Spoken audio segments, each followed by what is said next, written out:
Hi, I'm Cameron with Spartan Tool, and today I'm going to go over how to install a cable in a Model 718 machine.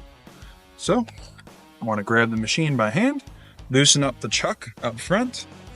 We're going to grab our cable and put a small bend in the end of the cable. You can just grab it in your hands like so, give her a bend. Then push this through that chuck, and then spin the machine in the reverse direction. So you can see which direction is reverse and forward.